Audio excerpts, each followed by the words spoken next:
بخاری شریف میں حضور پاک کا ارشاد ہے کہ اس طرح نماز پڑھو جس طرح تم مجھ کو نماز پڑھتے دیکھتے ہو۔ سوال یہ کہ حضور نے کس طرح نماز پڑھی، جبکہ بخاری شریف میں حضور نے رفع یدین کی نماز پڑھی ہے۔ بخاری شریف میں حضور نے رفع یدین کی نماز پڑھی ہے۔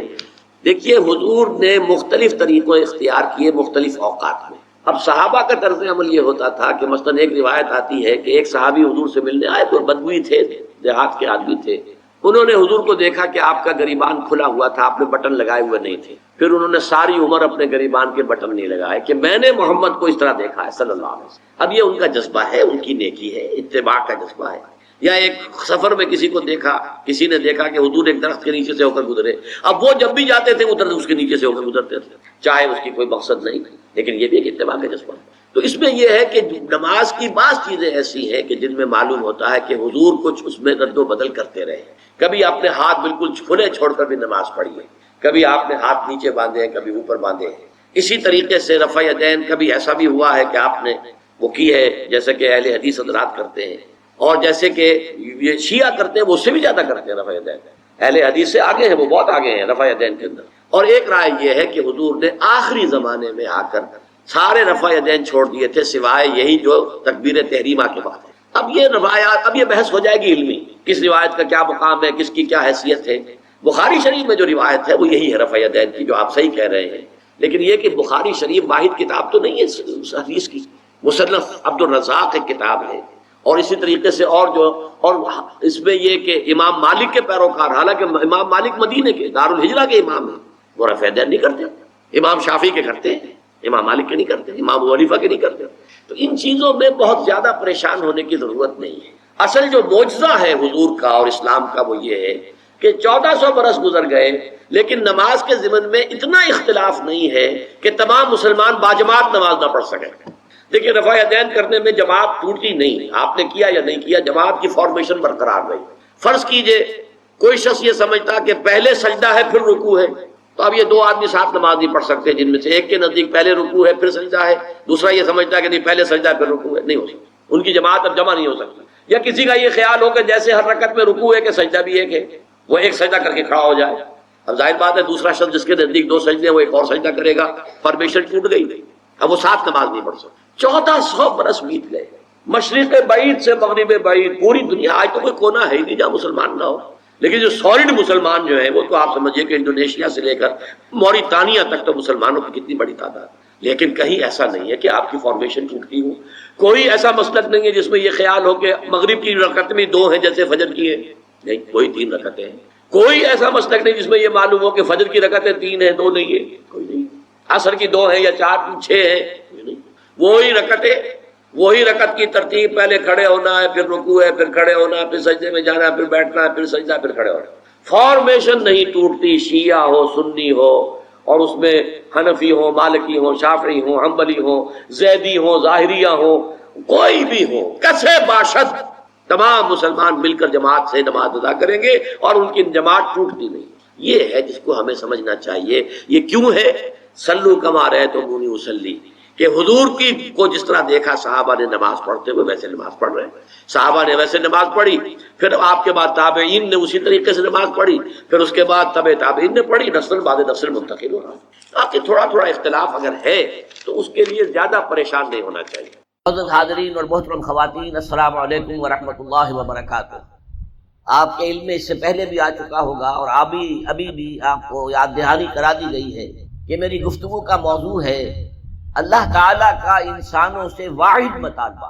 آپ حضرات میں سے بہت سے لوگ حیران بھی ہوئے ہوں گے کہ واحد مطالبہ کیا معنی؟ اللہ کے تو مطالبے بہت ہیں، نماز پڑھو 5 وقت، روزہ رکھو رمضان کا، صاحب نصاب ہو تو زکوٰۃ ادا کرو، اور صاحب استطاعت ہو تو حج کرو، اپنا مال خرچ کرو اللہ کی راہ میں، خنزیر مت کھاؤ، مردار مت کھاؤ، خون مت کھاؤ، اور جو چیزیں اللہ کے سوا کسی اور کے نام پر ذبح کی گئی ہوں ان کا گوشت مت کھاؤ، شراب نہ پیو، سود مت کھاؤ، جوا مت کھیلو۔ شریعت کے احکام جتنے بھی ہیں وہ اللہ کے مطالبات ہیں، لیکن مسئلہ یہ ہے کہ اگر ہم ایک لفظ میں کہنا چاہیں کہ ہمارا رب ہم سے کیا چاہتا ہے، ایک لفظ، اس کے لیے میں آپ کو ایک حدیث بھی سنا دوں۔ ایک بدو صحابی حضور کی خدمت میں حاضر ہوئے، دیہاتی تھے۔ انہوں نے عرض کیا کہ اے اللہ کے رسول، میں زیادہ باتیں نہ سمجھ سکتا ہوں نہ یاد رکھ سکتا ہوں، مجھے تو بس کوئی ایک بات ایسی بتا دو کہ میں اس کو مضبوطی سے تھام لوں اور میری نجات ہو جائے. حضور نے یہ نہیں فرمایا کہ یہ تم کیا بے وقوفی والا سوال کر رہے ہو. تو ایک بات تو نہیں ہے، دین کی تو بہت سی باتیں. آپ نے تو ہمیں بھی اصول بتایا ہے کہ کلموا الناس علی قدر عقولہم، لوگوں سے گفتگو کیا کرو ان کی عقل اور فہم کے مطابق. لہذا آپ نے جواب دیا قل آمنت باللہ ثم استقم، بات ختم. کہو میں ایمان لایا اللہ پر، پھر اس پر جم جاؤ. اب یہ کہنا تو آسان ہے میں اللہ پر ایمان لایا، لیکن جم جانا ثم استقم، اس استقامت میں قیامت مضمر ہے. اسی طرح ایک لفظ میں اگر آپ اللہ تعالیٰ کے تمام احکام کو جمع کرنا چاہیں تو وہ لفظ عبادت ہے. ابھی میں نے سب سے پہلے آپ کو سورہ نوح کی ابتدائی آیت سنائی. اللہ فرماتا ہے انا ارسلنا نوحا الی قومہ، ہم نے بھیجا تھا نوح کو اس کی قوم کی طرف. ان انذر قومک من قبل ان یاتیہم عذاب الیم، کہ اپنی قوم کو خبردار کر دو اس سے پہلے کہ دردناک عذاب آ جائے. اس حکم پر عمل کرتے ہوئے حضرت نوح نے کیا کہا؟ یا قوم اعبدوا اللہ واتقوہ واطیعون، اے میری قوم کے لوگوں اللہ کی عبادت کرو، اس کا تقوی اختیار کرو اور میری اطاعت کرو. تو آپ نے دیکھا ہوگا کہ مکی صورتوں میں، سورہ اعراف میں، سورہ یونس میں، سورہ شعراء میں بار بار اولو العزم رسول جو ہیں اللہ کے، حضرت نوح علیہ السلام، حضرت ہود علیہ السلام، حضرت صالح علیہ السلام، حضرت لوط علیہ السلام، حضرت شعیب علیہ السلام، حضرت ابراہیم علیہ السلام، حضرت موسیٰ علیہ السلام، حضرت عیسیٰ علیہ السلام، ان سب کی دعوت ایک ہے، یا قوم اعبدوا اللہ ما لکم من الہ غیرہ، اے میری قوم کے لوگوں اللہ کی عبادت کرو، اس کے سوا تمہارا کوئی معبود نہیں ہے. کہیں الفاظ آتے ہیں یا قوم اعبدوا اللہ واطیعون، اے میری قوم کے لوگوں اللہ کی عبادت کرو اور میری اطاعت کرو. تو ایک لفظ اگر ہے تو عبادت. اسی لیے میں نے آپ کو تیسری آیت سنائی سورہ زاریات کی، وما خلقت الجن والانس الا لیعبدون، میں نے جنوں اور انسانوں کو نہیں پیدا کیا مگر صرف اس لیے کہ میری عبادت کریں. گویا کہ غرض تخلیق آدم، انسانوں کی تخلیق کا مقصد یہ ہے کہ وہ اللہ کی عبادت کرے. کس قدر اہم لفظ ہے. اسی کے لیے اس کی ترجمانی کرتے ہوئے کہا تھا شیخ سعدی رحمۃ اللہ علیہ نے، زندگی آمد برائے بندگی، زندگی بے بندگی شرمندگی. یہ میں آپ کو بتاؤں گا کہ عبادت کا سب سے بڑا حصہ جو ہے بندگی ہے، غلامی ہے، اطاعت ہے. تو انسان کا مقصد تخلیق عبادت ہے. البتہ اس میں جو بات سمجھنے کی ہے وہ یہ ہے عبادت ہمہ تن، ہمہ وقت، ہمہ وجوہ درکار ہے. اللہ کی بندگی، اللہ کی غلامی، اللہ کی عبادت، اس کا تقاضا کیا ہے؟ ہر وقت، ہر آن، ہر لحظہ، ہر معاملے میں اللہ کا حکم مانا. اس لیے کہ عبد کہتے تھے غلام کو. آج کل غلامی کا وہ تصور دنیا میں کہیں نہیں ہے. غلام اپنے آقا کی ملکیت ہوتا تھا. غلام کو جب چاہے آقا قتل کر دیتا تھا، اس پر کوئی مقدمہ نہیں تھا، نہ 302 کا، نہ 303 کا، نہ 304 کا، کوئی مقدمہ نہیں. بالکل ایسے جیسے آپ کی بکری ہو، آپ اس کو ذبح کریں، گوشت کھائیں، بانٹیں اپنے دوستوں میں، تو کوئی آپ سے پوچھ سکتا ہے بکری کیوں ذبح کی؟ اسی طرح آقا جو ہے اپنے غلام کو اگر ذبح کرتا تھا تو کوئی اس سے نہیں پوچھتا تھا کہ تم نے کیوں کیا، اس لیے کہ میرا غلام ہے، میرا غلام تھا، میں نے اس کو ذبح کر دیا. اچھا، آج ہمارے ذہن میں سب سے بڑا نقشہ آتا ہے ملازم کا. یہ ملازم جو ہے، جس نے ملازم رکھا ہے، امپلائر اور امپلائی ریلیشن شپ کیا ہے، زیادہ سے زیادہ وہی ہمارے سامنے آتا ہے. لیکن اس میں آپ نوٹ کریں گے کہ ملازم ہمہ وقت نہیں ہوتا، اس کی ملازمت کا وقت مقرر ہے. پہرہ دار ہے، 12 گھنٹے پہرہ دے گا رات کو، اس کے بعد جا کے سوئے گا. اگر وہ کھانا پکانے والا ہے، کھانا پکائے گا. کوئی اور کام آپ نہیں کہہ سکتے. آپ کہیں جا کے میرا ٹائلٹ صاف کراؤ، وہ صاف کر دے گا. جناب میں آپ کا خانسامہ ہوں، میں آپ کا کھانا پکانے کے لیے ملازم ہوا ہوں، ٹائلٹ صاف کرنے کے لیے تو نہیں ہوا. یہ ملازم جو ہے یہ ہمہ وقت نہیں ہے، یہ ہمہ جہت نہیں ہے، ہمہ تن نہیں ہے. لیکن غلام جو ہوتا تھا، غلام کسی وقت بھی کام نہیں کر سکتا. رات کو 12-1 بجے آقا حکم دے وہ اس کو پورا کرنا ہوگا، جو حکم دے پورا کرنا ہوگا. لہذا اس غلامی کا تصور کیجئے. عبد، عبد سے بنا عبادت. جیسے بندہ، فارسی میں عبد کا لفظ کیا ہے؟ بندہ. بندہ و آقا، تمیز بندہ و آقا فساد آدمیت ہے. لیکن وہ بندہ جو ہے جس سے بندگی بنا ہے، تو میں نے ابھی آپ کو شعر سنا دیا، زندگی آمد برائے بندگی، زندگی بے بندگی شرمندگی.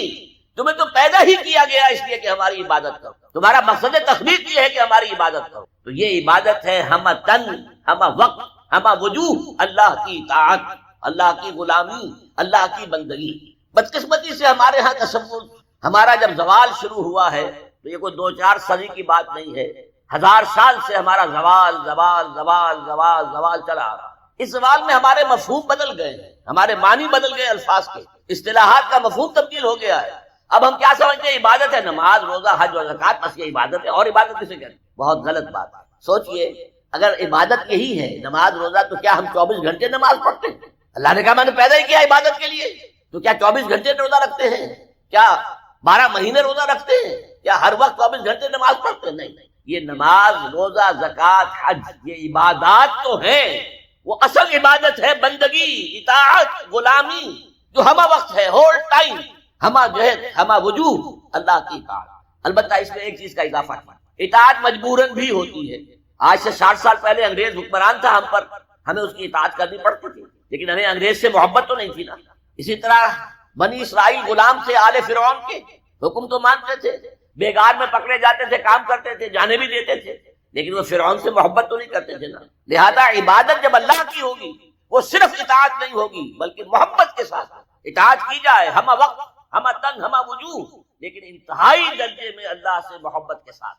یہی وجہ ہے کہ دو بڑی عظیم شخصیتیں امام ابن تیمیہ اور حافظ ابن قیم رحمۃ اللہ علیہما، ان دونوں نے جو ڈیفینیشن کی ہے، ہاؤ ٹو ڈیفائن عبادت، عبادت ہے کیا، تو حافظ ابن قیم کہتے ہیں العبادت تجمع اصلین، دو چیزوں کو جمع کرنے سے عبادت بنتی، غایت الحب و غایت الذل والخضوع، حد درجے میں اللہ سے محبت کرنا اور حد درجے میں اس کے سامنے جھک جانا، بچ جانا، جو فرمان ہو حد۔ البتہ یہ ہے عبادت کا چونکہ جسم ہے وہ ہے اطاعت، جیسے میرا یہ جسم ہے 2.5 من کا وزن ہے، اس کی اصل حقیقت وہ جان ہے، وہ جان نہ ہو تو جلد از جلد نہلا کے دھلا کے کفن پہنا کے قبر میں اتار دیں گے کہ کہیں خام خواہ جسم جو ہے گل سڑ نہ جائے۔ اصل سے جان ہے، جان تو نظر نہیں آتی، نظر تو جسم آتا ہے، لہذا اطاعت کا جو جسم ہے وہ ہے عبادت کا جسم ہے اطاعت، وہ نظر آتا ہے۔ اللہ کا حکم ہے نماز پڑھو، نماز پڑھتے نظر آتا ہے کہ نہیں؟ اللہ کا حکم ہے روزہ رکھو، ہم نے روزہ رکھا تو سامنے معلوم ہو گیا کہ نہیں روزہ رکھا۔ اللہ کا حکم ہے زکات دو، تو ہم زکات دیتے ہیں تو لوگوں کو پتہ چلتا ہے کہ ہم نے زکات دی۔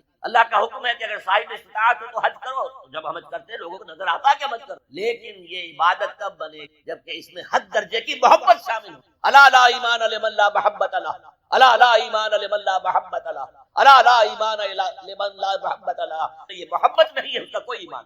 محبت اللہ کی نمبر 1 اور محبت اس کے رسول کی نمبر 2، محبتیں ہوں تو ایمان ہے، ورنہ قرآن میں فرمایا گیا الذین آمنوا اشد حبا للہ، اشد حبا للہ، اشد کا لفظ آپ جانتے ہیں شدید ترین، جو واقعی صاحب ایمان ہے وہ شدید ترین محبت کرتے ہیں اللہ کے ساتھ۔ اور رسول نے اپنے بارے میں فرما دیا بہت خوب، لا یؤمن احدکم حتی اکون احب الیہ من والدہ وولدہ والناس اجمعین، تم میں سے کوئی شخص مومن نہیں ہو سکتا جب تک کہ میں اسے اس کے باپ سے، اس کے بیٹے سے اور تمام انسانوں سے زیادہ محبوب نہ ہو جائے۔ یہ محبت نظر تو نہیں آتی، نظر آئے گی اطاعت کہ آپ نے اللہ کا حکم مانا، رسول کا حکم مانا، لیکن یہ اطاعت عبادت تب بنے گی جبکہ اللہ کی محبت کے جذبشار ہو کر اللہ کی اطاعت کی۔ چنانچہ قرآن میں اس کی بڑی عمدہ مثال ہے، جب حضرت موسیٰ علیہ السلام پہلی مرتبہ فرعون کے دربار میں، تو فرعون نے مذاق اڑایا، یہ آیا ہے یہ موسیٰ اور یہ ہارون اس کا بھائی، اور یہ ہم پر حکم چلانا چاہتے ہیں، وَقَوْمُهُمَا لَنَا عَابِدُونَ، حالانکہ ان کی قوم تو ہماری عابد قوم ہے، غلام قوم۔ اب یہاں عبادت کی کیا معنی ہے؟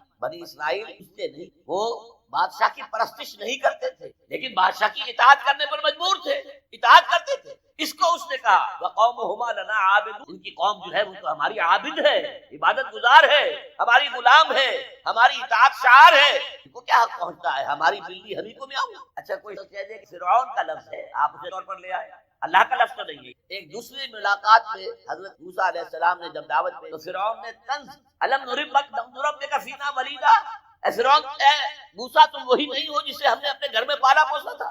اللہ تعالیٰ کے حکم سے حضرت موسیٰ کو تو ایک صندوق میں بند کر کے دریائے نیل میں ڈال دیا تھا ان کی والدہ نے۔ وہ محل کے پاس سے گزر رہا تھا کہ وہاں کچھ عورتیں دریا پر آئی ہوئی تھی نہانے وغیرہ کے، انہوں نے وہ تابوت جو تھا سب کو پکڑ لیا اور اتنے خوبصورت، یہ فوراً سمجھ میں آ گیا تھا یہ کوئی اسرائیلی ہے، اور اسرائیلی بچوں کے بارے میں حکم تھا کہ فوراً قتل کر دو اگر لڑکا ہو، لڑکی ہو تو۔ لیکن یہاں حضرت آسیہ تھی، فرعون مسلمان بنی اسرائیل نے کہا فرعون لا تقتلوا، مت کرو، قرۃ اعین لی ولک، دیکھو ہمارے ہاں اولاد نہیں تو میرے اور تمہارے لیے آنکھوں کی ٹھنڈک بن جائے گا، دیکھو کتنا خوب۔ لہذا اللہ تعالیٰ نے ایک جگہ سورہ طٰہٰ میں احسان حضرت موسیٰ پر وَأَلْقَيْتُ عَلَيْكَ مَحَبَّةً مِّنِّي، میں نے اے موسیٰ تم پر اپنی محبت کا پرتو ڈال دیا تھا، ایسی محبت خدا بندی، ایسا اس کا جذبہ ابھرا لوگوں کے اندر۔ موسیٰ کو محل میں پلے ہیں تو اس کے بعد فرعون کی اس وقت تک اولاد نہیں تھی، بعد میں اولاد ہو گئی، لیکن وہ جو بعد میں اولاد ہونے والا جو ہے پیدا ہونے والا شہزادہ، وہ حضرت موسیٰ کو اپنا بڑا بھائی سمجھتا۔ تو حضرت موسیٰ کو جب تانا دیا الم نربک فینا ولیدا، اے موسیٰ تم وہی نہیں ہو جسے ہم نے بچپن میں پالا پوسا تھا،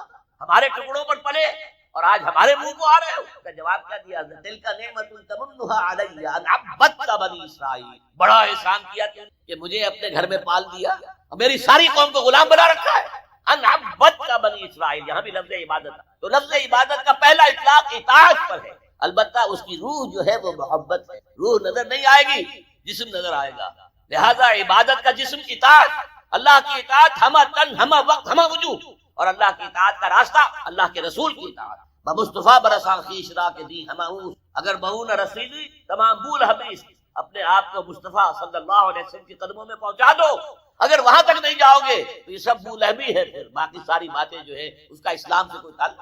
اور حضور کی حدیث میں آپ کو سنا دوں، لا یؤمن احدکم حتی اکون احب الیہ من والدہ وولدہ والناس اجمعین، تم میں سے کوئی شخص مومن ہو ہی نہیں سکتا جب تک کہ میں اسے تمام انسانوں سے، یہاں تک کہ اپنے